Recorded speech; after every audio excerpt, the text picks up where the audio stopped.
राधा वल्लभ लाल की जय।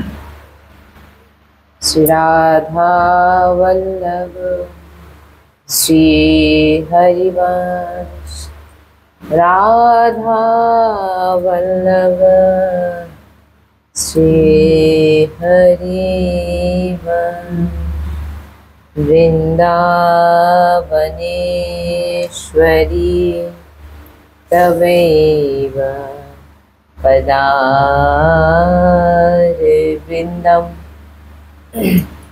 प्रेमामृतेका मकरन्धरशोभपूर्णं हृतर्पितं मधुपते स्मरतापमोघ्रम् निर्वापयात् परं शीतलमाश्रयामि रसघनमोहनमूर्तिं विचित्रकेलिमहोत्सवोल्लासितं राधाचरणा विलोलिता रुचिराशिखण्डा हरिमन्दे। श्री राधा वल्लभ लाल की जय। परम सच्चिदानंद घन आनंद समुद्र परात्पर प्रेम रस प्रवाही श्रीमद श्री वृंदावन धामेर समस्त खग मृग पशु पाखी तरुलता श्रीरज रानी जू श्री यमुना रस रानी जू समस्त ब्रजवासी परिकर समस्त प्रेमी महाभागवत रसिकजन समस्त सहचरी बृंद और प्राण आधार श्री जुगल सरकार अपार कृपा रसेर बर्षा करছেন और আমরা সেই অহেতুকি कृपा प्रेम रसे ঢুকছি एमन प्रत्येक सेकेंडे हमारे विचार करा उचित। श्री राधा वल्लभ लाल की जय। सद्गुरुदेव भगवान की जय। वृंदावन बरसाना धाम की जय। महाप्रभु श्री हित हरिवंश चंद्र जी महाराज की जय। यमुना रस रानी की जय। समस्त सहचरी वृंद की जय। जय जय श्री राधेश्याम। जय जय श्री राधेश्याम। जय जय श्री राधेश्याम। जय जय श्री हरिवंश श्री हरिवंश।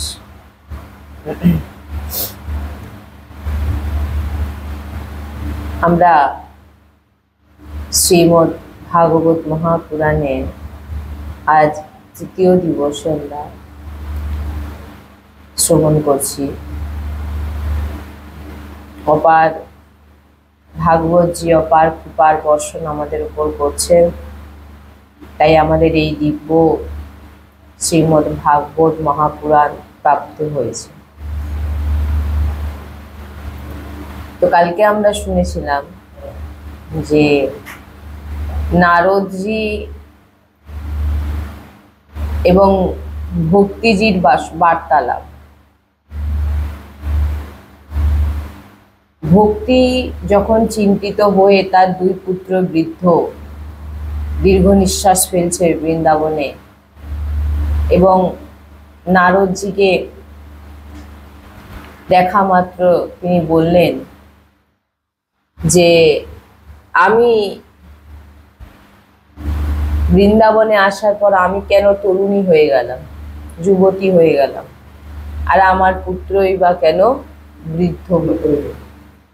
আপনি এর কারণ বলুন। কারণ সন্ত দর্শন ভগবত দর্শন, সন্ত আমার সমস্ত দুঃখের নিবারণ করতে পারে। তখন নারদজি বলছেন যে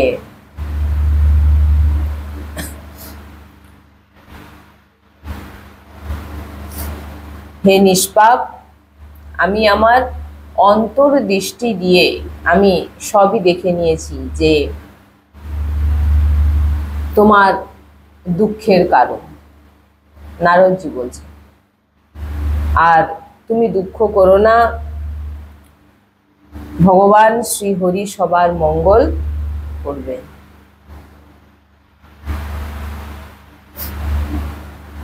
আর তুমি সাবধান হয়ে আমার কথা শোনো।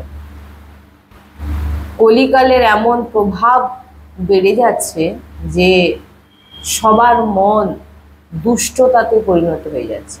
কলিতে এমন কলির প্রভাব পরপর বেড়ে যাচ্ছে যে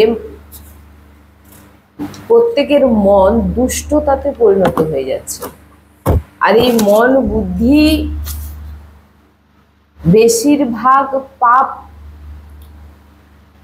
কর্ম করছে। যেখানেই দেখুন সেখানে যারা সঠিক মার্গে চলছে তারা দুঃখ পাচ্ছে, নিন্দা পাচ্ছে আর উপহাস। আর বড় দুঃখের বিষয়, যারা সঠিক মার্গে চলছে তাদের জীবনে এরকম ঘটনা ঘটছে। তাই বলছেন যারা বড় বুদ্ধিমান হন এবং সঠিক মার্গে চলছেন, বলছেন তারা সব থেকে বড় বুদ্ধিমান। আর ধৈর্য ধরে সঠিক পথে যদি চলেন, লোক তো উপহাস করবে আপনার সামনে এমন দৃশ্য আপনাকে দেখাবে, হ্যাঁ, আপনারও মনে হবে যে দেখো আমি ধর্মে চলছি, আমার জীবনে দুঃখ, আর সে অধর্মে চলছে, তার জীবনে সুখ। কিন্তু এখানে বলছে এটাই বুদ্ধিমানের ব্যাপার, যে এই দৃশ্যকে দেখার পরেও ধৈর্য ধরে সঠিক মার্গে চলে। কলির এমন প্রভাব যে এখানে শুদ্ধ জ্ঞানী, শুদ্ধ ভক্ত, শুদ্ধ পণ্ডিত পাওয়া বড়ই কঠিন। নেই তা নয়, আছে, কিন্তু স্বতঃ পাওয়া খুবই কঠিন। পৃথিবীতে এত পাপ বেড়ে যাচ্ছে, নারদজি বলছেন যে ভগবান শেষজির জন্য যেন পৃথিবী ভার হয়ে যাচ্ছে। তাই আমি মৃত্যুলোকে এসেছিলাম, নারদজি বলছে, আমি মৃত্যুলোক ভক্তের সমাগম প্রাপ্ত করার জন্য আমি মৃত্যুলোকে এসেছিলাম।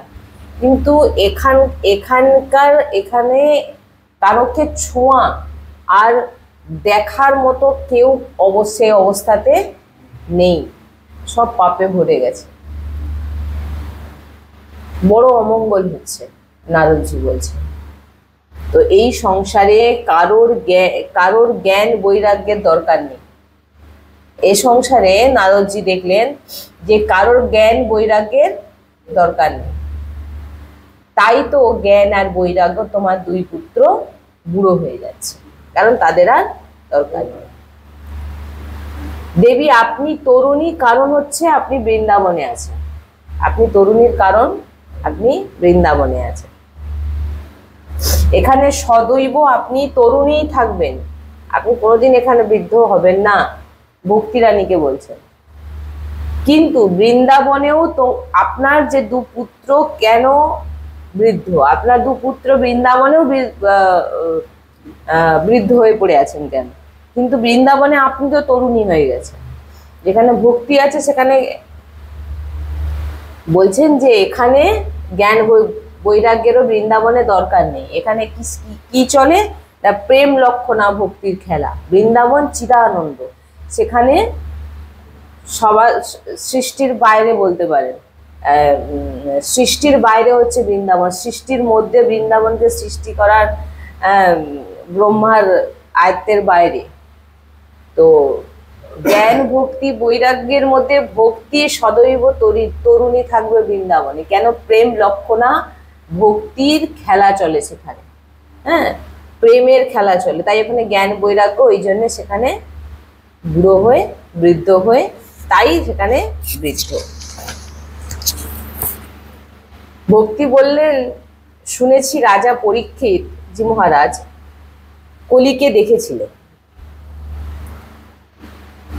তাই এই পাপীকে কেন পরীক্ষিতজি মারলেন না কলিকে? আমার সন্দেহ আপনি দূর করুন। নারদজি মহারাজকে জিজ্ঞাসা করছেন যে কলিকে কেন পরীক্ষিতজি মহারাজ মারলেন না। ভক্তি, তখন ভক্তিজি বললেন, নারদজি আমাকে বলুন, এটা আমার এই সন্দেহকে আপনি দূর করুন। নারদজি বললেন, দেবী শুনুন, আপনার দুঃখ নিশ্চিত দূর হবে। আপনার দুঃখ আমি দেখতে পাচ্ছি সবকিছু, আপনার পুত্রর জন্য আপনি বড় দুঃখী। কিন্তু যেদিন শ্রীকৃষ্ণ এই লোক ছেড়ে পরম ধামে গেলেন, সেই দিন থেকে সম্পূর্ণ সাধনে বাধা দেওয়ার জন্য কলি যুগ ততদিন এসে গেছে। ভগবান যাওয়া মাত্রই, মানে দাপরের অন্তে কলির প্রবেশ। ভগবান তার ধামে চলে গেলেন, আর কলিও সমস্ত সাধনে বাধা দেওয়ার জন্য কলি এসে গেল। পরীক্ষিতজি কেন কলিকে মারেননি সেটা শোনো। নারদজি বলছে, দিগ্বিজয়ের সময় রাজা পরীক্ষিতের দৃষ্টি কলির ওপর পড়ল। কলি বুঝলো যে আমাকে আর ছাড়বে না, পরীক্ষিত মেরে দেবে। তো তিনি তখন কি করলেন, দৌড়ে গিয়ে চরণে পড়ে গেলেন। আর স্মরণে আসলে তাকে মারা কখনো যায় না। আর পরীক্ষিতজি লক্ষ্য করলেন কলিকে দেখে, কেন মারেননি তারও কারণ আছে। কারণ পরীক্ষিতজি লক্ষ্য করে দেখলেন যে তপস্যা, যোগ, সমাধি, সমাধিতে যে ফল পাওয়া যায় না, সে ফল কলিযুগে হরিনামে পাওয়া যায়। সে ফল কলিযুগে নামেই পাওয়া যায়, নাম কীর্তন জপ পাওয়া যায়। কলির সার বস্তু পরীক্ষিতজি দেখে নিয়েছিলেন, যে হাজার হাজার তপস্যা করে, হাজার বছর তপস্যা করার পরে যে ফল প্রাপ্তি হতো, সেই ফল কলিতে শুধু হরিনাম জপ আর কীর্তনেই প্রাপ্তি হয়ে যায়। পরীক্ষিতজি লক্ষ্য করে দেখে নিয়েছিলেন। মাহাত্ম্যের প্রথম অধ্যায়ের, শ্রীমদ্ ভাগবত মহাপুরাণের মাহাত্ম্যের প্রথম অধ্যায়ের ৭৮ নম্বর শ্লোকে বলছেন, যৎ ফলম নাস্তি তপসা না যোগেন সমাধিনা তৎফলম লভতে সম্যক কলো কেশব কীর্তনাৎ। বলছেন যে ভগবান বলছেন, হাজার হাজার বছর তপস্যা করে যে ফল পাওয়া যেত, সে ফল শুধু কেশবের নামেই প্রাপ্তি হয়ে যায়। তো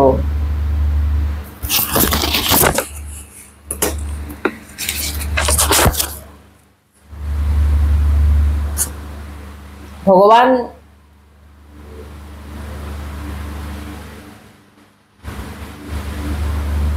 এবারে এখানে বলছেন যে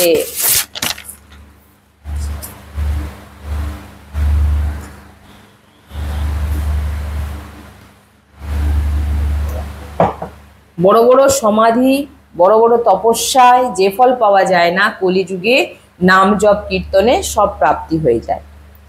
কলিযুগ কেবল নাম ধারা। পরীক্ষিতজি দেখলেন যে 10,000 বছর তপস্যা করে ও সমাধি করে যে ফল পাওয়া যায় সে কলিতে ভগবানের নামেই সেই ফল প্রাপ্তি হয়ে যায়। তাই তিনি কলিকে মারলেন না। কুকর্মে ভরা কলিযুগ, আর পৃথিবী যখন দেখলো যে পাপ হচ্ছে, তো সব মানে পৃথিবী যখন দেখলো প্রচুর পাপে ভরে যাচ্ছে, তখন পৃথিবীর সব কিছুর সার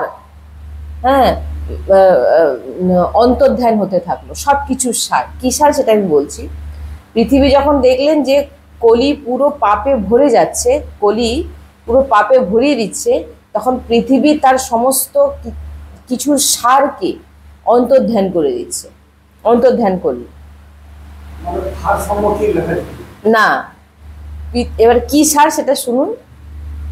কি জিনিসকে অন্তর্ধান করলেন সেটা এখানে বলছেন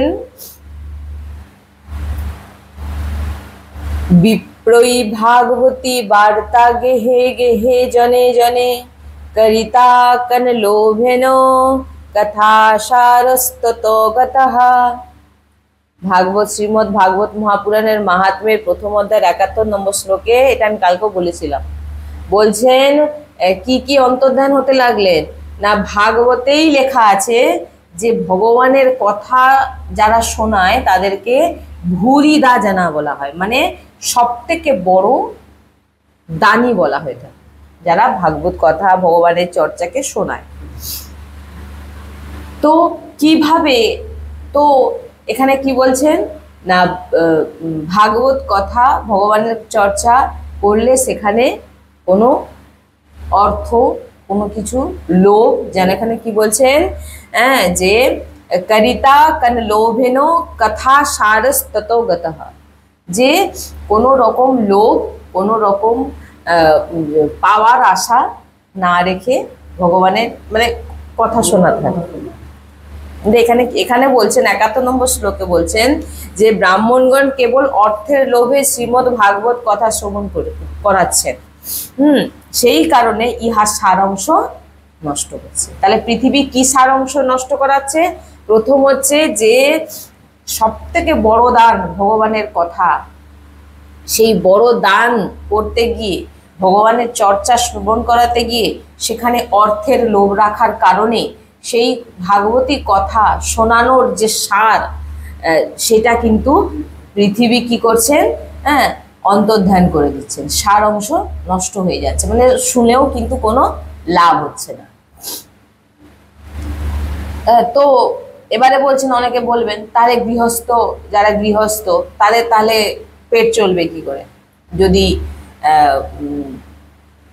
ভগবানের চর্চা শুনিয়েই তার সবকিছু, যদি ওটা না শুনিয়ে যদি সে পয়সা না নেয় তাহলে তার চলবে কি করে? তো বলছেন যোগ সেমম বাহাম্যহম, ভগবান স্বয়ং বলছেন যে তার সমস্ত ভার আমার, যে আমার চর্চা করে, যে আমাকে নিয়ে ভাবে, যে সম্পূর্ণভাবে নিজেকে আমার চরণে অর্পিত করেছে। একজন বক্তা যখন ভাগবতীর কথা শোনাচ্ছে, কেন ভগবানের কথা সার নষ্ট হয়ে যাচ্ছে, যে শোনার পরেও কোনো ফল দিচ্ছে না, এর কারণ হচ্ছে লোভ, অর্থের লোভ। পৃথিবী কি করছে, সমস্ত সার অংশকে নষ্ট করে, মানে অন্তর্ধান করে নিচ্ছে, যে ফল প্রাপ্ত হয়ে যেত সেটা আর হচ্ছে না। এই কারণেই হচ্ছে না, যে লোভের কারণে, যে ভুরিদা জানা বলা হয়েছে বক্তাকে। তো যখনই ভগবানের চর্চা শোনাচ্ছেন, মানে কি, সে অনেক বড় দান করছে ভগবানের চর্চা শুনিয়ে। তো ভগবান এত বড় সুযোগ তাকে দিয়েছে, নিজে ভগবানের চর্চাকে বলে আনন্দিত হওয়া, হ্যাঁ, আর কি না, প্রভুর ওপর দৃঢ় ভরসা রাখা, যে আমি ভগবানের চর্চা করে আমার জীবনযাপন আমি করব। তার মানে এই না যে যেখানেই যাব ভগবানের চর্চা শোনাবো, আমি এত টাকা দেব। এই কারণে কি হচ্ছে, এত হাজার হাজার ভাগবতী কথা শ্রবণ শুনেও তাদের লাভ হচ্ছে না, কারণ পৃথিবী তার সারাংশ, হ্যাঁ, অন্তর্ধান করে দিচ্ছেন, কোনো লাভ হচ্ছে না। এই জন্য আমি কালকেও বলেছিলাম, খুব সাবধান। ভাগবত নিজে বলছেন যে বিপ্রই ভাগবতী বার্তা গেহে গেহে জনে জনে করিতা কন লোভেন কথা সারস ততো গতঃ। হ্যাঁ, যে 71 নম্বর শ্লোকে কালকেও এটা আমি বলেছিলাম যে ব্রাহ্মণগণ কেবল অর্থের লোভে যদি ভাগবত কথা এই যে শোনায়, তার জন্য কি হচ্ছে না, ইহার সারাংশ নষ্ট হয়ে যাচ্ছে। তো কি হচ্ছে না, বলবেন আমার গৃহ চলবে কি করে? যে তুমি যদি সত্যিকারের ভগবানের আশ্রিত হও, ভক্ত হও, তুমি ভগবানকে প্রাপ্তির জন্য তুমি ভগবানের কথা শোনাচ্ছ, এবং যাদের শোনাচ্ছ তারাও যাতে ভগবানকে প্রাপ্তি হয়ে যায়, সেই চেষ্টার জন্য তুমি ভগবানের কথা শোনাচ্ছ, তাহলে এখানে অর্থ এত ভরসা থাকার পরেও তোমার পেটের চিন্তা আসছে কি করে? কারণ ভগবান তো এই কণা কণা বলছেন যে অন্ন, বস্ত্র, টাকার, মান, প্রতিষ্ঠা, এই সমস্ত লোভ নিয়ে তুমি ভাগবতী কথা শ্রবণ করাচ্ছ। এতে কি হচ্ছে, তোমারও লাভ হচ্ছে না, তারও লাভ হচ্ছে না, পৃথিবী তার সারাংশকে নষ্ট করে দিচ্ছে। হ্যাঁ, তাই বলছেন যে তুমি যখন ভগবানের প্রতি তুমি শরণাগত, তুমি শরণাগত ভক্ত, এই জন্য বলছেন আগে নিজের স্বভাবে আনো, তারপর তুমি এই ভাগবতী চর্চায় বসো। কারণ লোভ যদি কোথাও না কোথাও থেকে থাকে, আর যদি কোথাও না কোথাও আপনার ভগবত প্রেমের অভাব থাকে, ভরসা কম থাকে, তাহলে কিন্তু এই ভাগবত কথা আপনার বলেও কোনো লাভ হবে না, তার শুনেও কোনো লাভ হবে না। যেটা স্বয়ং ভাগবত শ্রীমদ ভাগবত মহাপুরাণের মাহাত্মে বলছে। এরপরেও আছে, এরপরে বলছেন যে কণা কণায় লোভে ভরে গেছে, অন্ন, বস্ত্র, টাকা, মান, প্রতিষ্ঠার লোভে ভাগবতী চর্চাকে বিক্রি করছে। কি বললাম, বুঝতে পেরেছেন? নারদজি বলছেন, কাকে বলছেন? ভক্তিজি মহারানীকে বলছেন যে অন্ন বস্ত্র টাকা মান প্রতিষ্ঠার জন্য ভাগবতী কথাকে ভাগবতী চর্চাকে বিক্রি করছে, যার জন্য সমস্ত সারাংশ অন্তর্ধায় হয়ে যাচ্ছে, কোনো লাভ হচ্ছে না। তীর্থে বসেও কোনো লাভ হবে না। যদি তীর্থে যাচ্ছেন তো 72 নম্বর শ্লোকে বলছেন আতুর্গো ভূরি কর্মণো নাস্তিকারৌরবাজানাঃ তে হপি তিষ্ঠন্তি তীর্থেষু তীর্থসারস্ততো গতঃ। খুব গুরুত্বপূর্ণ। বলছেন যে তীর্থে যাচ্ছেন, কি সার দেখবেন গিয়ে তীর্থে গেছেন, এখন তো ফোনের যুগ, তীর্থে গেছেন, ভক্তি টক্তি দূরের কথা, আগে সেলফিটা তুলে নিতে হবে, দিয়ে সেটাকে পোস্ট করে কিছু কমেন্ট পাওয়ার জন্য কার সামনে গেছেন, কোথায় গেছেন, কি করছেন সেটা দেখছেন না, আগে সেখানে গিয়ে সেলফি তুলছেন, দিয়ে পোস্ট করছেন সোশ্যাল মিডিয়াতে। ওতে কি হচ্ছে, ওতে আপনার কি হলো, কোনো লাভ হলো না, আর বেকার আপনি কোনো লাভ নেই, কোনো লাভ নেই। এইটাই তো বলছেন যে ভগবানকে আমরা দর্শন করতে না গিয়ে সেখানে শুধু আমাদের ভাবনা, আপনি একটা ছবি তুলে যখন পোস্ট করছেন, আপনার মনের ভিতরের ভাবনাটা আপনি দেখুন, কেন পোস্ট করছেন, আপনি কোথায় গেছেন, ভগবানের দর্শনে গেছেন, ভগবানকে দর্শন করতে গেছেন, তো ওখানে আপনি ছবি তুলে কি সবাইকে দেখিয়ে কি কমেন্ট পেতে চাইছেন? এগুলো তো গুপ্ত রাখার বিষয়, জানানোর তো বিষয় না, ভক্তি গুপ্ত রাখার বিষয়। তীর্থে বসে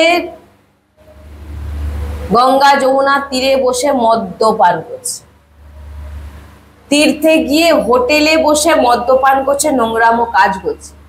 এতে কি হচ্ছে না, নারদজি বলছেন, এই যে বলছেন যে আতুগ্রহ ভূরি কর্মানো নাস্তিক রৌরবা জানাহা, নারদজি বলছেন বড় বড় পাপ করছেন এরা। তীর্থে গিয়ে, শুনে এগুলো জেনে নেওয়া উচিত, তীর্থে গিয়ে কি করবেন, তীর্থে গিয়ে কি করছে, সেলফি তুলছে, তীর্থে গিয়ে কি করছে, আনন্দ ফুর্তি করতে এসেছি, মদ্যপান করছেন, হোটেলে মদ নিয়ে গিয়ে সেখানে খাচ্ছে, সেখানে আরো নোংরা নোংরা কাজ করছে। কোথায় এসছেন একটু ভাবুন। এই কারণে কি হচ্ছে, ওরা রৌরব, সব থেকে বড় পাপ করে ওরা কোথায় যাচ্ছে, নারদজি বলছেন রৌরব নরকে যাবে সব। আর ওদের কারণে এই রৌরব নরকে যাবে এরা, যারা এই সমস্ত কিছু করে, গিয়ে সেখানে মনের ভাবনাই আলাদা, সেখানকার মনের যে কামনা বাসনা আলাদা, সেখানে যাচ্ছে কিভাবে আমি এখানে দুটো ভিডিও করে সবাইকে দেখিয়ে, এই ছবি তুলে ভিডিও করে খুব নাম কামিয়ে নেবো, সেখানে গিয়ে গঙ্গা যমুনার তীরে বসে বাতাস খেতে খেতে মদ্যপান করছে। এই যে এখানে নারদজি বলছেন আতুগ্রহ ভূরি কর্মান ও নাস্তিক রৌরবা জানাহা, বলছেন এরা রৌরব নরকে যাবে, এত বড় বড় পাপী। বুঝতে পেরেছেন? তীর্থে যাওয়াতে, তীর্থে গিয়ে এই সমস্ত ব্যক্তি যদি তীর্থে যায় এবং তীর্থে বাস করে, বলছেন তীর্থের যে মাহাত্ম্য সেটা কিন্তু পৃথিবী সারাংশ তার অন্তর্ধান করে নিচ্ছে, কোনো লাভ হচ্ছে না, তীর্থে গিয়েও কোনো লাভ হবে না। হ্যাঁ, তীর্থের সার সব চলে যাচ্ছে, পৃথিবী কোনো কিছু এই সমস্ত কিছু সারকে অন্তর্ধান করে দিচ্ছে।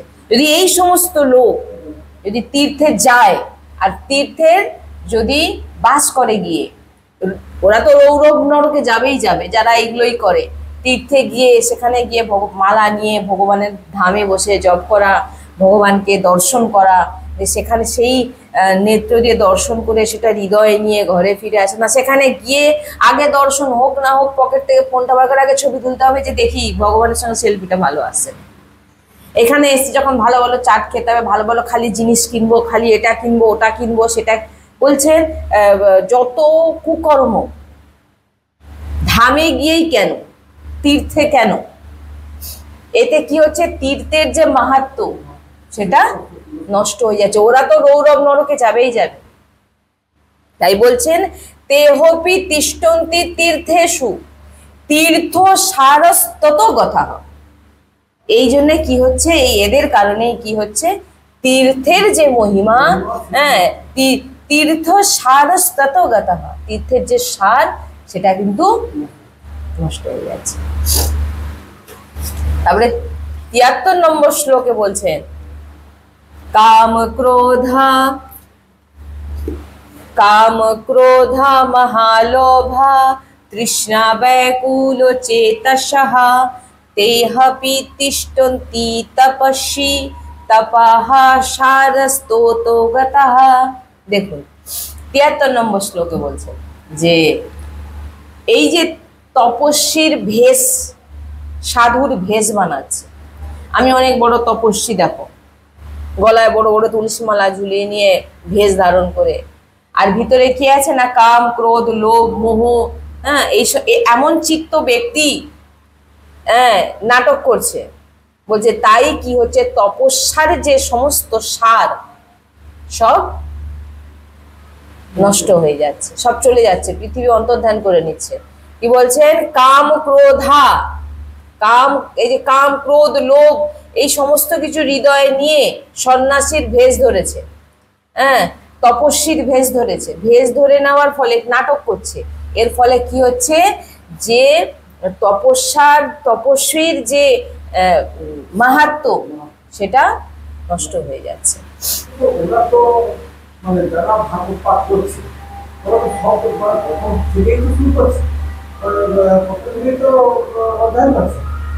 এইবারে বলছে ওইটা ওখানে যদি প্রথমে তো শব্দ দেওয়াই আছে যে আমাদের এই করা যাবে, তার শব্দ যদি করে, এবারে যদি করে আপনি এইটাই তো বলছে কলির প্রভাব। এই জন্যই তো কোনো লাভ হচ্ছে না আজকে এত ভাগবত কথা শুনে। সবকিছুই তো প্রথমেই লেখা আছে, সবকিছুই তো বলা হচ্ছে, তবুও আপনি ফোন করে দেখবেন, আমাদেরই তো বিশেষ করে আগে আমাদেরও তো ফোন করে, অথচ আমরা তো কোথাও তো গেলে আমাদের নিয়ম নিষ্ঠা আছে, তো ফোন করলে আমাদের আগে বলা হয় যে কত খরচ পড়বে। এই কারণটা কি, উনাদের দোষ নয়, কারণ এটা যিনারা নিচ্ছে। এমনও আমাদেরকে একজন ফোন করে বলেছিলেন যে আমি এমন এক কীর্তনিয়াকে বুক করতে চাইছি, কিন্তু উনার চার্জ হচ্ছে 50,000 টাকা, হ্যাঁ 3 ঘন্টায় 50,000 টাকা নেবে। আমরা তো ছোটখাটো গরিব মানুষ, তো আমরা তো পারবো না। তো এত বড় একটা অ্যামাউন্ট, একটা গরিব মানুষের কাছে 50,000 টাকা মানে সেটা অনেকটাই বড়। তো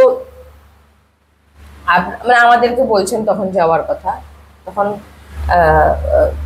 আমরা তখন শুনে ভাবলাম যে কত বড় দুঃখের বিষয় যে একজন ভগবানের কথা শুনবে, কিন্তু অর্থের অভাবে সে শুনতে পাচ্ছেন, যে তার কাছে 50,000 টাকা নেই, তাই জন্য সে সেই ভাগবতিক কথা সে নিয়ে আসতে পারছে না।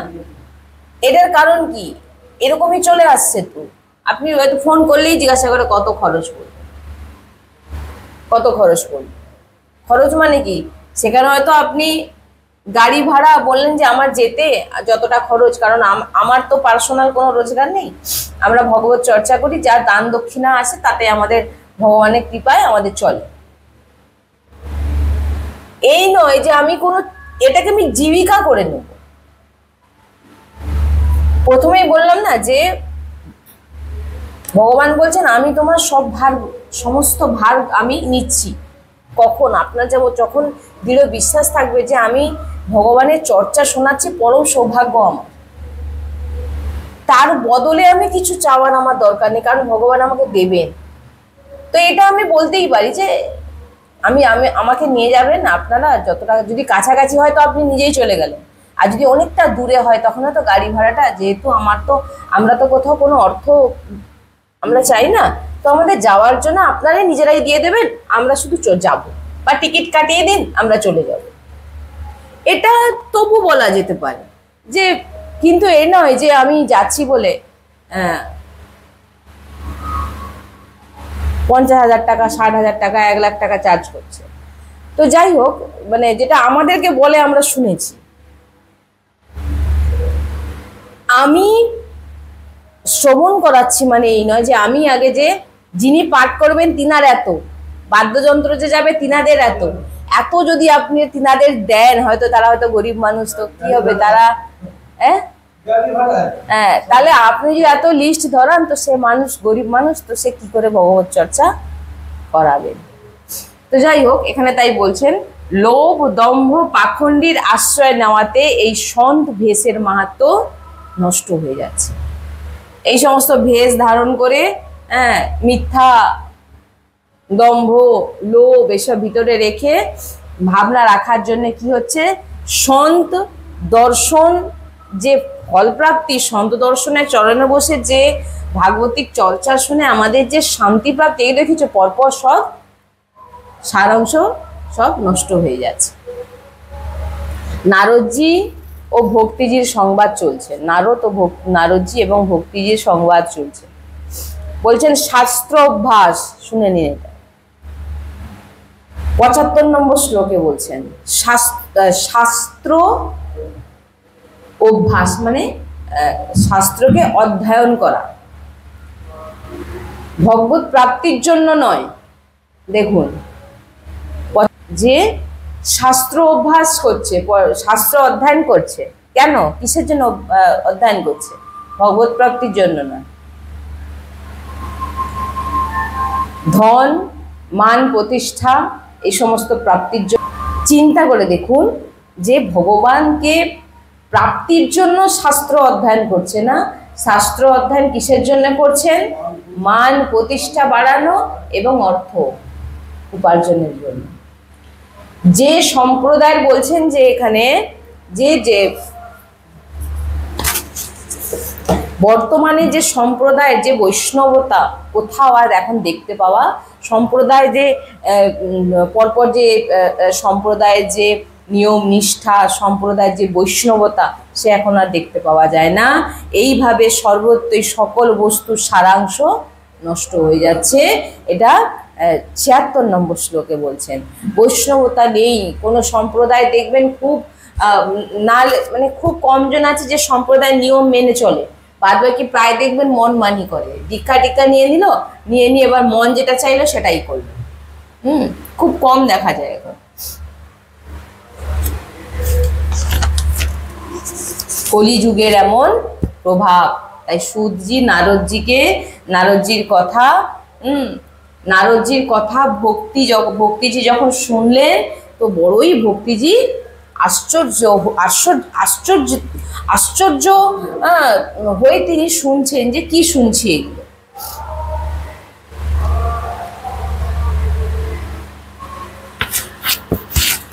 তখন ভক্তি দেবী বললেন যে হে দেবর্ষি, আপনি ধন্য, আজ আমার পরম সৌভাগ্য হলো যে আপনি এখানে আগমন করেছেন, আর এই জগতে আপনার মতো মহর্ষিগণের দর্শন সকল সিদ্ধের কারণ।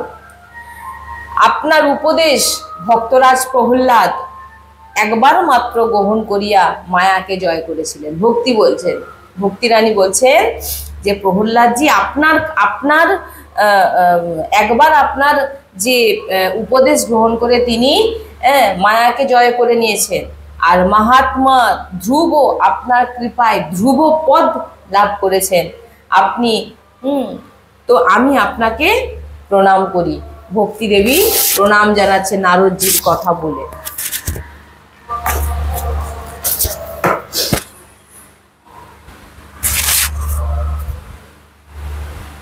নারদজি বললেন, হে দেবী, তুমি দুঃখ করো না। তুমি দুঃখ করছো কেন? আর তুমি চিন্তাগ্রস্তই বা কেন?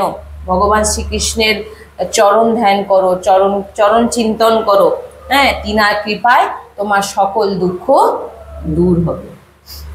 বলছেন কৌরবদের দ্বারায় অত্যাচারিত দ্রৌপদীকে যিনি রক্ষা করেছিলেন, নারদজি বলছেন গোপ সুন্দরীগণকে যিনি শঙ্খচূড়াদি দৈত্যগণের হাত থেকে রক্ষা করেছিলেন, সেই শ্রীকৃষ্ণ বৃন্দাবন ত্যাগ করিয়া কোথাও গমন এখনো করেন নাই। তুমি যেখানে বসে আছো সেখানে এখনো ভগবান শ্রীকৃষ্ণ বিরাজমান আছেন, আর তাই তুমি কেন চিন্তা করছো? এখানে তুমি একদম চিন্তা করো না। ভক্তি দেবী, তুমি শ্রীকৃষ্ণের প্রাণ। নারদজি বলছেন ভক্তিকে, তুমি শ্রীকৃষ্ণের প্রাণ, প্রাণ হইতেও অধিক, প্রাণের থেকেও বড়, প্রিয়া। তোমার ডাকে শ্রীহরি ব্যাধ প্রকৃতি নিচ জাতির কুটিরেও গমন করেছে। ভক্তি যার হৃদয় আছে ভগবান সেখানে আসবেনি, যেখানে ভক্তি আছে সেখানে ভগবান আসবে। সত্য ত্রেতা দাপর জ্ঞান বৈরাগ্য দ্বারা মুক্তি লাভ হতো। সত্য ত্রেতা দাপরে জ্ঞান বৈরাগ্য থাকলে মুক্তি লাভ হতো, কিন্তু এই কলিযুগে একমাত্র মুক্তিতেই, ভক্তিতেই মুক্তি লাভ হয়, কেবল ভক্তিতে। এই নিশ্চয় পরমানন্দ জ্ঞান স্বরূপ শ্রী ভগবান তার নিজের স্বরূপে তোমাকে সৃজন করিয়াছেন। নারদজি ভক্তির সম্পর্কে বলছে। এক সময় তুমি যখন করজোড়ে শ্রীকৃষ্ণকে জিজ্ঞাসা করেছিলেন আমার কর্ম কি, ভক্তি জিজ্ঞাসা করছেন, তখন শ্রীকৃষ্ণ তোমাকে ভক্তগণকে পোষণ করবার উপদেশ দিয়েছিলেন। এই যে আপনি ভক্তি করছেন, বলেন যে ভগবান আমার ভক্তি বেড়ে যাক, ভক্তি আসলে ভগবান তারপরে আসবে, হৃদয়ে ভক্তি আসবে। আর ভক্তির দুই পুত্র হচ্ছে জ্ঞান বৈরাগ্য, সে দুটো আপনার ভিতরে থাকতে হবে। প্রভুর আজ্ঞায় তুমি স্বীকৃতি হইলে শ্রীহরি মুক্তিকে তোমার পরিচারিকা রূপে আর জ্ঞান বৈরাগ্যকে তোমার পুত্র রূপে দান করেছিলেন। কি বলছেন? ভক্তি মুক্তির জন্য আমরা সবাই সবকিছু করছি, তাই বলছেন ভক্তির দাসীকে মুক্তি, ভক্তির দাসীকে, ভক্তি আসলে মুক্তি আমরা, মুক্তি বল না, আমাকে মুক্ত করে দাও, আমাকে মুক্তি দাও, মুক্তি চাই আমরা। আর এখানে ভক্তি কি, ভক্তির দাসী হচ্ছে কে? মুক্তি। যে মুক্তি আমরা প্রাপ্তি করতে চাই, তাহলে ভক্তিকে যদি আপনি হৃদয়ে নিয়ে আসেন তো মুক্তি তো আপনার এমনিতেই হয়ে যায়। আর ভক্তির দু পুত্র হচ্ছে জ্ঞান আর বৈরাগ্য। ভক্তি যদি হৃদয়ে আনেন, জ্ঞান বৈরাগ্য ধীরে ধীরে আপনার হৃদয়ে আসতে থাকে। আর নারদজি কি বললেন? যে বৈকুণ্ঠে আপন স্বরূপে বৈকুণ্ঠবাসীকে পোষণ করছেন, আর পৃথিবীতে ভক্তগণকে পোষণ করিবার জন্য আপনি ছায়া রূপে বিরাজমান করছেন। কলি যুগে আপনার দাসী মুক্তি পাষণ্ড রোগের দ্বারায় আক্রান্ত হইয়া শীর্ণ হইতে, মানে এখন কি হয়েছে, মুক্তি কলির কারণে মুক্তি কি হয়েছে না, একদম রোগে আক্রান্ত হয়ে গেছে। মুক্তি, কেউ মুক্তি পুক্তি চায় না, এখন ভাবে আমরা এক মুক্তি হয়ে গেছি। হ্যাঁ, তখন তোমার আদেশে পুনরায় বৈকুণ্ঠে গমন করেছেন। বলছেন এখন মুক্তি মুক্তি আর কেউ চায় না, বলে ও মুক্তি নিয়ে কি হবে। নারদজি বলছেন এই কলিযুগে তোমার পুত্রদ্বয়ের কোনো প্রয়োজন নেই কারোর, আর সেই উপেক্ষাতেই প্রয়োজন নেই, কারণ প্রয়োজন নেই জ্ঞান বৈরাগ্যের, এখন কারোর আর প্রয়োজন নেই, মুক্তিরও এখন আর প্রয়োজন নেই কারণ, কলিযুগ বলে।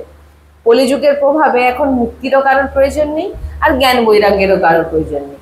তাই কি হচ্ছে না, জ্ঞান মুক্তিও চলে গেছে বৈকুণ্ঠে, আর জ্ঞান বৈরাগ্য বৃদ্ধ হয়ে পড়ে আছে। তো কলিযুগের মতো অন্য কোনো যুগও আর হয় না। আমি তোমাকে এই কলিযুগের প্রতি ঘরে ঘরে প্রতি জীবের হৃদয়ে আমি প্রতিষ্ঠা করব। এখানে এটা খুব একটা বিশেষ শ্লোক এখানে বলছেন, কলিনা সদৃশঃ কোহাপি যুগো নাস্তি বরাননে তস্মিংস্তম স্থাপয়েষ্যামি গেহে গেহে জনে জনে। এখানে কি বলছেন না, শ্রীমদ্ ভাগবত মহাপুরাণের মাহাত্ম্যের দ্বিতীয় অধ্যায়ের 13 নম্বর শ্লোকে বলছেন যে কলিযুগের মতো, নারদজি বলছেন কলিযুগের মতো অন্য কোনো যুগ আর হয় না। আমি আপনাকে কলিযুগের প্রতি ঘরে ঘরে আমি প্রতিষ্ঠিত করব। এটা এবার জেনে নিন, যখন কোনো ভক্ত বলে দেয় যে আমি এটা, যাও তোমার এটা হয়ে যাবে, যাও তোমার এটা আমি করে দেবো, বলছেন এটা ভগবানেরও আর তখন কিছু আর করার থাকে না। যখন ভক্ত বলে দেয় যে যাও তোমার, নারদজি এখানে বলছেন যাও আমি তোমাকে প্রত্যেক ঘরে ঘরে, এই কলিযুগে প্রত্যেক ঘরে ঘরে প্রত্যেকের হৃদয় আমি ভক্তিকে প্রতিষ্ঠা করব। হে ভক্তি দেবী, তুমি চিন্তা করো না, তোমাকে প্রত্যেক জীবের হৃদয় আমি প্রতিষ্ঠা করব। স্বয়ং নারদজি বলছেন, পরম ভক্ত। এই কলিতে যাহার সদাই অসৎ কর্মকারী তারাও তোমার সঙ্গে সম্বন্ধ যুক্ত হইলে নির্ভয় বৈকুণ্ঠ ভ্রমণ করবে। বলছেন যে তোমার ভক্তি যদি একটুও কারোর ভিতরে থাকে, বলছে সে বৈকুণ্ঠ গমন করবে। এরপরে যে শ্লোকগুলো বলছে খুব বলছেন যে যেষাম চিত্তে বসেত ভক্তি সর্বদা প্রেম স্বরূপিণী নাতে পশ্যন্তি কিশনাম স্বপ্নে মল মূর্তয়ঃ। বলছেন এখানে যাহার হৃদয় প্রেম স্বরূপিণী ভক্তি সদাই বিরাজমান করছেন, যিনি ভক্তি করেন, ভগবানকে বিশ্বাস করেন, ভগবানের ভক্তি করেন, বলছেন তার স্বপ্নেও কখনো যমরাজ দর্শন দিতে তাকে আসে না। এখানে এটাই বলছেন, নাতে পশ্যন্তি কিশনম স্বপ্নেহ কমল মূর্তয়ঃ। বলছেন স্বপ্নেও কখনো যমরাজ তার কাছে আসে না, যার হৃদয় একটু মাত্র ভক্তি থাকে, ভক্তির প্রতি তার প্রেম থাকে। না প্রেত না পিশাচ না রাক্ষস বাসুরোহ পিবা ভক্তিযুক্ত মনস্কানাম স্পর্শনে না প্রভুর ভবেত। এটা হচ্ছে 17 নম্বর শ্লোকে বলছেন, মাহাত্ম্যের 2য় অধ্যায় 17 নম্বর শ্লোকে বলছেন যে যাদের হৃদয় ভক্তি বিরাজমান, ভক্তি আছে, ভক্তি করছেন, প্রভুর ভক্তি করেন, ভক্তি বিরাজমান, বলছেন ভূত প্রেত পিশাচ রাক্ষস এরা কখনো আপনাকে ভয় দেখাতে পারবে না। যার কপালে তিলক আছেন, কণ্ঠে মালা আছে, কণ্ঠি আছেন, হাতে নাম জপ চলছে, বলছেন আর হৃদয়ে ভক্তি বিরাজমান আছেন, বলছেন কখনো ভূত প্রেত রাক্ষস তাকে কখনো, পিশাচ কখনো তাকে ডিস্টার্ব করতে, তাকে ভয় দেখাতে পারবে না। তপস্যা বেদ অধ্যয়ন জ্ঞান বৈদিক কর্মের দ্বারাও ভগবান কখনই বশীভূত হন না। এবার এটা একটা দেখে নিন, 18 নম্বর শ্লোকে বলছেন যে না তপোর ভীর না বৈদস্য না জ্ঞানে না পি কর্মনা হরিহি সাধতে ভক্তা প্রমাণম তত্র গোপিকাহ। বলছেন 18 নম্বর শ্লোকে বলছেন যে বেদ অধ্যয়ন করে জ্ঞান বা বৈদিক কর্মের দ্বারা ভগবান কখনো বশীভূত হন না। আপনি বেদ কণ্ঠস্থ করে নিন, সমস্ত শাস্ত্রকে কণ্ঠস্থ করে নিন, যাগ যজ্ঞ যা কিছু করার করে নিন, করে ভাববেন আপনি ভগবানকে বশীভূত করে নেবেন। এখানে ভাগবতজি বলছেন কেউ ভগবানকে বশীভূত এই সমস্ত করে বশীভূত করতে পারে না। তিনি কেবল বশীভূত হয় ভক্তিতে, যার হৃদয় ভক্তি আপনি বিরাজমান। নারদজি বলছেন আপনি যার হৃদয় বিরাজমান, বলছেন যে তিনার কাছেই ভগবান বশীভূত হয়ে যায়। কেউ যদি ভাবেন আমি প্রতিদিন শাস্ত্র অধ্যয়ন করি, বেদ কণ্ঠস্থ করে নিয়েছি, অমুক করি, যাগযজ্ঞ করি, বারব্রত করি, তীর্থে যাই, আমি ভগবানকে বশীভূত করে নেব, তো বলছে এখানে ভাগবতজি বলছেন এইভাবে কখনো ভগবানকে বশীভূত করা যায়। এবার বলছেন যে ভক্তির প্রতি যাহার অবজ্ঞা কিংবা শত্রুতা করে ত্রিলোকে তাহারা কেবল দুঃখই লাভ করে। যারা ভক্তিকে মানে না, বলছেন তারা ত্রিলোকে শুধু দুঃখই ভোগ করতে থাকে। আর এরপরে বলছেন যে এরপরে নারদজি এই সমস্ত কিছু ভক্তিকে বললেন। এবার ভক্তি তখন বলছেন আহো নারদা ধন্য হাসি প্রীতিস্তে মাই নিশ্চলা না কদাচিদ বামুঞ্চমি চিত্তে স্তাস্যামি সর্বদা। বলছেন যে ভক্তি তখন বলছেন যে সুত মুনি বললেন, সুতজি বলছেন যে এই রূপে শ্রী নারদজির মুখে প্রশংসা শ্রবণ করে সর্বাঙ্গে পরিপূর্ণতায় লাভ করলেন ভক্তি দেবী। আর ভক্তি দেবী বললেন নারদজি আপনি ধন্য, আমি কখনো আপনাকে পরিত্যাগ করিব না, সদাই আপনার হৃদয়ে আমি বিরাজমান। নারদজিকে কি বললেন? নারদজির কথা শুনে তিনি আরো পরিপূর্ণতা হলেন এবং নারদজিকে বললেন নারদজি আমি আপনার হৃদয়, ভক্তি কোথায় থাকে? হৃদয়ে থাকে, ভিতরে থাকে। আপনার হৃদয়ে আমি সবসময় বিরাজমান থাকবো, আমি আপনাকে কখনো ছেড়ে যাব না।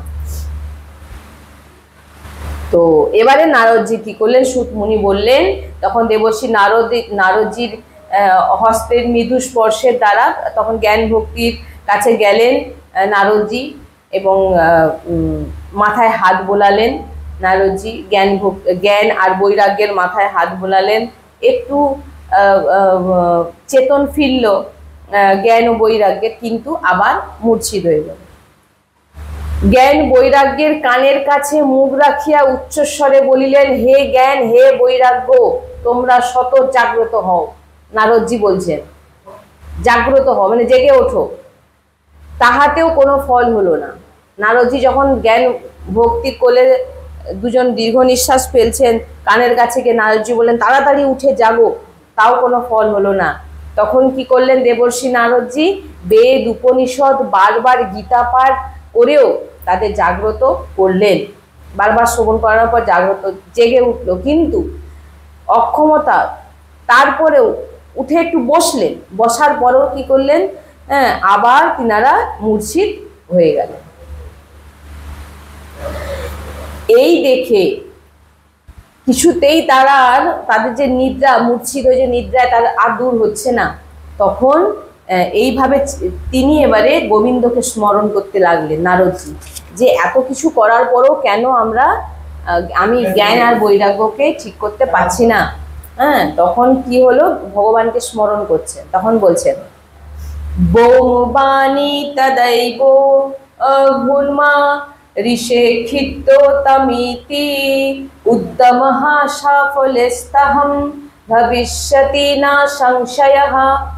বলছেন আকাশবাণী হলো হঠাৎ, হে দেবর্ষি, তুমি দুঃখ করিও না, তোমার এই উদ্যম বিফল যাবে না। হ্যাঁ, তুমি তাহাতে কোনো সংশয় নেই, তুমি করতে পারবে এটা। কিন্তু তুমি কোনো সৎকর্মের অনুষ্ঠান করো, আর সৎকর্ম, সাধু সমাগমের মধ্যে কোনো সৎকর্ম তুমি করো। এইটুকু বলে আকাশবাণী বন্ধ হয়ে যায়। আকাশবাণী শুনতেই নারদজি তখন ভাবছেন যে সৎকর্ম আবার কি? বেদ উপনিষদ সবকিছু পাঠ, এগুলোই তো সৎকর্ম, তাহলে আর কি সৎকর্ম হতে পারে? আমি তো জানি না। নারদজি তখন কি করলেন? জ্ঞান আর বৈরাগ্যের নিদ্রা, জড়তা, হ্যাঁ, দুই নষ্ট মানে করতে পারছে না। কি করবেন? সৎকর্মটা কি? কি সৎকর্ম তিনি বুঝতে পারছেন না। আকাশবাণী শুনে তিনি ভাবলেন, সৎকর্ম, আমি কি সৎকর্ম করব? তো সূত মুনি তখন বলিলেন, তারপর নারদজি জ্ঞান বৈরাগ্যকে যমুনার তীরে রেখে তিনি চলে গেলেন, ওখান থেকে চলে গেলেন। আর বহু তীর্থে ভ্রমণ করতে করতে মুনিদেরকে জিজ্ঞাসা করতে লাগলেন, সৎকর্মটা কি? কি সৎকর্ম করবে? মুনিগণ তাহার প্রশ্নের উত্তরে কিছুই আর বলতে পারলেন না। প্রশ্নটা কে করছে? ভগবানের পরম ভক্ত দেবর্ষি নারদজি, তিনি প্রশ্ন করছেন কি সৎকর্ম কি। তিনার থেকে আর কেউ বেশি কেউ জানতে পারে? তো যাদেরকেই জিজ্ঞাসা করছেন, যখনই তিনারা দেখছেন নারদজি, তিনারা তখন আর কি উপদেশ করবেন, কিছুই বলতে পারছেন না। নারদকে দেখে পালিয়ে যাচ্ছেন, বলছেন বাবা কোথায় অপরাধ হয়ে যাবে, ভয় পালিয়ে যাচ্ছেন। তো কি বলবেন? নারদ সবাইকে জিজ্ঞাসা করছেন, বলছেন যে বেদ বেদান্ত প্রভৃতি শাস্ত্র গীতা শ্রবণ করেও কেন জ্ঞান বৈরাগ্যকে আমি জাগ্রত করতে পারছি না? আপনারা বলুন, সৎকর্মটা কি? তো তখন শ্রী নারদ মহা চিন্তায় পড়ে বদ্রিকাশ্রমে গমন করলেন। জ্ঞান বৈরাগ্যকে জাগাবার জন্য, হ্যাঁ, আমি কি তপস্যা করব? বদ্রিকাশ্রমে গিয়ে তিনি তপস্যা করবেন এমন চিন্তা ভাবনা করলেন, যে আমি চিন্তা ভাবনা করবো। বদ্রিকাশ্রমে বসে আছেন আর ভাবছেন, আমি চিন্তা ভাবনা করব কিভাবে আমি জ্ঞান আর বৈরাগ্যকে আমি জাগাতে পারি, ঠিক করতে পারি। সেই সময় তিনি এমন সিদ্ধান্ত নিচ্ছেন, আর সেই সময় কোটি সূর্য সমপ্রভা বিশিষ্ট সনকাদি মুনিগণ, সেই যে আমরা শুনেছিলাম সনকাদি ঋষি এসে দেখলেন যে নারদজি মুখ শুকনো করে বসে আছেন। এবার সেই সময় আবার ফিরে এসছে, সেই সময়কার কথা এবারে আবার হচ্ছে, যে মুনিগণ নারদজিকে দেখলেন এবং দর্শন করে নারদজিকে বললেন, হে বললেন যে আপনি নারদজি তিনাদেরকে দেখলেন, প্রণাম করলেন সনকাদি ঋষিকে, এবং তিনাদের মিলন হলো, কথা বার্তালাপ হলো। হ্যাঁ, তো আপনারা আমাকে একটা কথা বলুন, নারদজি জিজ্ঞাসা করছেন, কি বলুন না, আপনারা তো মহাযোগী, বহু শাস্ত্র শ্রবণ করেছেন এবং বহু জ্ঞান অর্জনও করেছেন, যদিও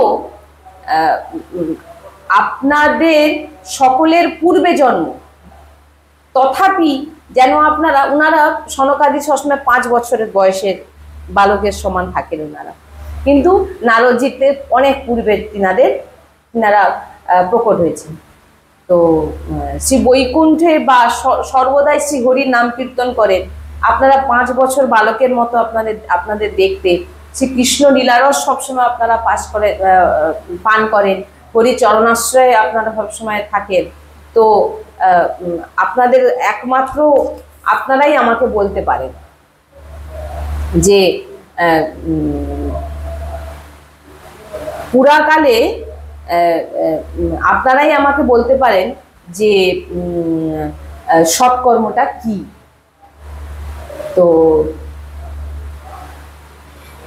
শ্রীমদ্ ভাগবত শাস্ত্রের উচ্চারণ, ভক্তি, জ্ঞান ও বৈরাগ, এবারে তিনি সব ঘটনাগুলো বললেন, সবকিছু বললেন। বলার পর বললেন যে আকাশবাণী হলো, আকাশবাণীতে আমাকে বলা হলো সৎকর্ম করতে। তো সৎকর্মটা কি না, এখানে বলছেন যে দ্রব্যযজ্ঞা, স্তপযজ্ঞা, যোগযজ্ঞা তথা পরে স্বাধ্যায় জ্ঞান যজ্ঞস্য তেতু কর্ম বিশুচুকঃ। দ্বিতীয় মাহাত্ম্যের 2য় অধ্যায়ের 59 নম্বর শ্লোকে বলছেন আছে, কিন্তু জ্ঞান যজ্ঞকেই সৎকর্ম রূপে অভিহিত করে। জ্ঞান যজ্ঞ যদি আপনার ভিতরে জ্ঞান যজ্ঞ যদি না থাকে, বলছেন যে আপনি জ্ঞান যজ্ঞ শুকাদি কর্তৃক গীত, মানে সুখদেবজি মহারাজ যে গান করেছিলেন, আপনারা বলছেন জ্ঞান যজ্ঞ করুন। কি জ্ঞান যজ্ঞ? সনকাদি ঋষিগণ বলছেন জ্ঞান যজ্ঞ করুন। কি জ্ঞান যজ্ঞ না, সুখদেবজি যে গান করেছিলেন সেই ভাগবতী কথা আপনি করুন, সনকাদি ঋষি বলছেন। শ্রীমদ্ ভাগবত শাস্ত্রের উচ্চারণে ভক্তি, জ্ঞান ও বৈরাগ্য পুষ্ট হইবে। জ্ঞান বৈরাগ্যের দুঃখের নাশ হবে, ভক্তি দেবী উল্লাসিতা হবে, আনন্দে ভরে যাবে।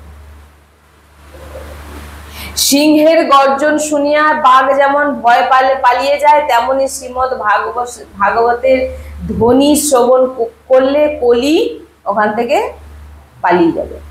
তো শ্রী নারদজি তখন বললেন যে আমি বেদান্ত সমস্ত কিছু গীতা পাঠ বারবার ধরে জ্ঞান বৈরাগ্যের কানের কাছে এসে আমি বলেছি। যখন সৎকর্মের কথা যখন সনকাদি ঋষিগণ বললেন যে এই ভাগবত করাও, ভাগবত করলে ভাগবতের শ্লোকের উচ্চারণে তারা আবার জাগবে, তো তখন তিনি বলছেন অলরেডি তো আমি এগুলো করে ফেলেছি, কেন আমি বেদ গীতা সব কিছু শুনিয়ে নিয়েছিলেন, কিন্তু তারা কিছুতেই জাগে। তখন বলছেন শ্রীমদ্ ভাগবত কথার, তাহলে শ্রীমদ্ ভাগবত কথা করালে কি প্রকার জ্ঞান আর বৈরাগ্য জাগ্রত হবে, কারণ আমি তো সবই শুনিয়ে দিয়েছি। তখন কুমারগণ বললেন, সনকাদি ঋষিগণ বললেন যে বেদ উপনিষদের সার হচ্ছে শ্রীমদ্ ভাগবতী কথা, বেদের সার ভাগবত কথা। এই ভাগবতী কথা বেদ হতে পৃথক হইলেও ফলস্বরূপ অতি উত্তম রূপে প্রকাশিত। যেমন গাছ থেকে কোনো রস আপনি পাবেন না, গাছের থেকে যে ফলগুলো ঝরে পেকে যায়, সুগন্ধ বেরোয় মিষ্টি, সেই ফল যখন আপনি পেড়ে খাবেন সেটা কিন্তু রস পাবেন। অতএব আপনি যেগুলো শুনিয়েছেন সেটা হচ্ছে সব বৃক্ষ, হ্যাঁ, আর এই শ্রীমদ্ ভাগবত হচ্ছে সার। তো যেমন দুগ্ধে ঘৃত থাকে, কিন্তু দুগ্ধের কিছু প্রক্রিয়ার ফলে কিন্তু আপনি দুধ পান করলে ঘির স্বাদ পাবেন না, কিছু প্রক্রিয়ার পরে আপনি কিন্তু ঘির স্বাদ পাবেন। যেমন আখ, আখ থেকে চিনি তৈরি হচ্ছে, কিছু প্রক্রিয়া আছে। আপনি রস খেয়ে নিলে চিনির স্বাদ পাবেন না, কিন্তু কিছু প্রক্রিয়ার ফলে কিন্তু তারপর সেটা চিনি তৈরি হচ্ছে। তো তেমনই ভাগবতী কথা স্বাদ। হ্যাঁ, ভক্তি জ্ঞান ও বৈরাগ্যে স্থাপন করিবার জন্য বেদ তুল্য শ্রীমদ্ ভাগবত মহাপুরাণকে মহামতি ব্যাসদেব স্থাপন করিয়াছেন। যখন বেদ বেদান্ত গীতা শাস্ত্রের রচয়িতা, এই সমস্ত কিছু তো তিনি বেদব্যাসজি রচনা করেছিলেন। তো এত কিছু করার পরেও যখন তিনি আনন্দিত হননি, মন যেন শুকনো করে বসেছিলেন, তখন আপনি সনকাদি ঋষি বলছেন নারদজিকে, আপনিই তো বলেছিলেন যে আপনি ভাগবত রচনা করুন, শ্রীমদ্ ভাগবত মহাপুরাণ, তবে আপনি আনন্দিত হতে পারবেন। তো আজকে আপনি কেন সেই জিনিসকে আপনি ভুলে যাচ্ছেন? হ্যাঁ, তো দেবশ্রী নারদ বলিলেন যে বহু জন্মের পুণ্যের ফলে মানুষ যখন সাধু সঙ্গ লাভ করে, এখানে খুব সুন্দর বা বলেছেন, ভাগ্য উদয়ন বহু জন্ম সমর্জিতেন সৎসঙ্গ মম চলভতে পুরুষো यदा भई अज्ञान हेतु कृति मोह मदान्धकार नाशां विधया हि तदो दयते विवेकः। বলছেন যে বহু পুণ্যের ফলে সৎসঙ্গ সাধু সঙ্গ প্রাপ্ত হয়। আর সৎসঙ্গ সাধু, নারদজি সবই জানেন, কিন্তু মহাপুরুষদের বচন শোনা মাত্র সেটা যেন জেগে উঠল। এগুলো কি জানতেন না? সবই জানতেন, কিন্তু তিনি বুঝতে পারছিলেন না। তাই বলছেন যে যখন সেই ব্যক্তির অজ্ঞান জড়িত অন্ধকার দূর হইয়া বিশুদ্ধ জ্ঞানের উদয় হইয়া থাকে, তখন সে সাধু সঙ্গ সৎসঙ্গ প্রাপ্তির ফলে তার ভিতরের অন্ধকার সব দূর হয়ে যায়। তাই সাধু সঙ্গ সৎসঙ্গ অতি দুর্লভ। তাই কুমারগণ, হে নারদ, তুমি হরিদ্বারের কাছে আনন্দ নামে একটি তট আছে, সেই পূর্ণ ভূমিতে বহুবিধ ঋষিগণের পরিশোধিত দেবতা এবং সিদ্ধজনের দ্বারা সেবিত নানাবিধ তরুলতায় সুসজ্জিত, সেখানে তুমি এই ভাগবত কথার আয়োজন করো। সেই জ্ঞানযজ্ঞের, এটা কিন্তু জ্ঞানযজ্ঞ, জ্ঞানযজ্ঞের অনুষ্ঠান করিবে, সেই জন্য তোমাকে কোনো যত্ন করিতে হইবে না। সেই স্থান মাহাত্মেই নবীনা ভাগবতী কথা আপনা হইতে বিশেষ ফলবতী হবে। তো ভক্তি দেবীর সম্মুখে জরাজীর্ণ দেহ দুর্বল জ্ঞান বৈরাগ্য অগ্রে করিয়া সেই স্থানে গমন করিবে। ভাগবতী কথা কীর্তন হয়, জ্ঞান ভক্তি বৈরাগ্যের আগমন হয়। শ্রীমদ্ ভাগবতী শ্রবণ করিয়া তাহাদের তরুণত্ব লাভ হইবে, তারা আবার তরুণ অবস্থায় ফিরে আসবে। সেই কথা শ্রবণ করিয়া প্রথমে বলছেন যে কারা কারা ওই কোন কোন কে মানে শ্রোতা হিসাবে কে আসলেন। বলছেন মহর্ষি বশিষ্ঠ, গৌতম, মেধাতিথি, দেবল, যজ্ঞবাল্ক, পরশুরাম, বিশ্বামিত্র, শালক, মার্কেন্ডেয়, যজ্ঞেশ্বর, বেদব্যাস, পরাশর, ছায়াশক, যত ঋষিগণ ছিলেন, যত তীর্থগণ ছিলেন, যত সমস্ত শাস্ত্র, সব গন্ধর্ব, দেবতা, পর্বত, নদী, সবাই নিজের স্বরূপ নিয়ে সেই কথায় এসে বিরাজ শ্রবণ করলেন। এবং এইভাবে সকলে আসন গ্রহণ করবার পর চারদিক থেকে যখন জয় জয় শব্দ উচ্চারণ হলো, শঙ্খধ্বনি হলো, প্রচুর পুষ্প বর্ষিত হলো, সেখানে বলছেন এইবারে সুতমুনি বলছেন, সৌনক, হে সৌনক, এইভাবে শ্রোতাগণ সকলেই কথা রস পান করলেন। একান্ত চিত্তে কুমারগণ শ্রীমদ্ ভাগবত মাহাত্ম্য বলিতে আরম্ভ করিলেন। বক্তা কারা কে ছিলেন না? এই সনক সনন্দন সনাতন সনক কুমার, সনকাদি ঋষিগণই এই শ্রীমদ্ ভাগবতী কথা শ্রবণ করালেন। সদা সেব্যা শ্রীমদ্ ভাগবতী কথা শ্রবণ মাত্রেণ হরিচিত্তম সমাশ্রয়ে। বলছেন যে যাহারা এই কথা শ্রবণ মাত্রে শ্রী হরি শ্রবণকারীগণের চিত্তে আশ্রয় করেন, সেই শ্রীমদ্ ভাগবত কথা সদাই শ্রবণ করা সকলেরই উচিত। শ্রবণ করা মাত্রই শ্রীহরি হৃদয়ে বাস করা আরম্ভ করে দেন। তাই এই ভাগবত কথা সবার শ্রবণ করা উচিত।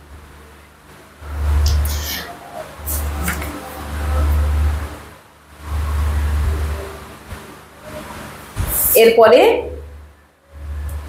কুমারগণের মাহাত্ম্য শ্রবণ মাত্রেই মুক্তি লাভ হয়। কুমারগণ যখন বলিলেন যাহার মাহাত্ম্য শ্রবণ মাত্রেই মুক্তি লাভ হয়, সে শ্রীমদ্ ভাগবত শাস্ত্রের মহিমা আমরা যেটা শ্রবণ করছি, আপনাদের নিকটে কীর্তন করিতেছি। যাহার কথা শ্রবণ মাত্রেই শ্রীহরির শ্রবণকারীগণের চিত্রে আশ্রয় মানে হৃদয়ে বিরাজমান হয়ে যান শ্রীহরি।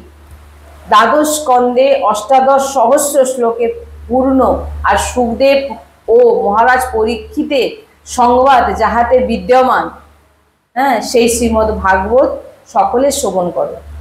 যাবৎ শ্রী সুখদেব কথিত শ্রী ভাগবতী কথা শ্রবণ গোচর না হয়, তাবৎ মানব অজ্ঞানের বশে সংসার চক্রে ভ্রমণ করতে থাকে। যারা এই শ্রীমদ্ ভাগবত শ্রবণ করেনি বলছেন তারা এই সংসার চক্রে ঘুরতে থাকে। যেই গৃহে নিত্য শ্রীমদ্ ভাগবত কথা আলোচনা হয় সেই গৃহে তীর্থরূপ সেই গৃহ হয়ে যায়।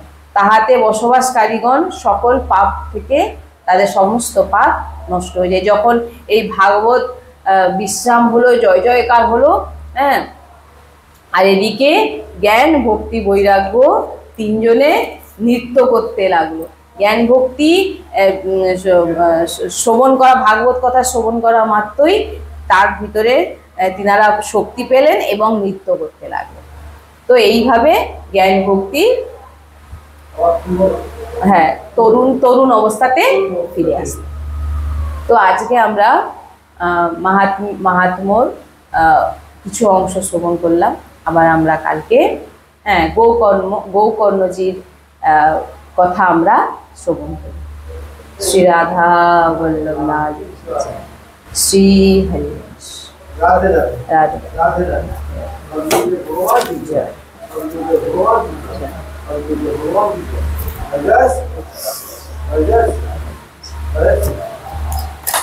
কি এই ধর্ম ঘুরে কি আর তাকে কোনো উপলব্ধি করা যাবে?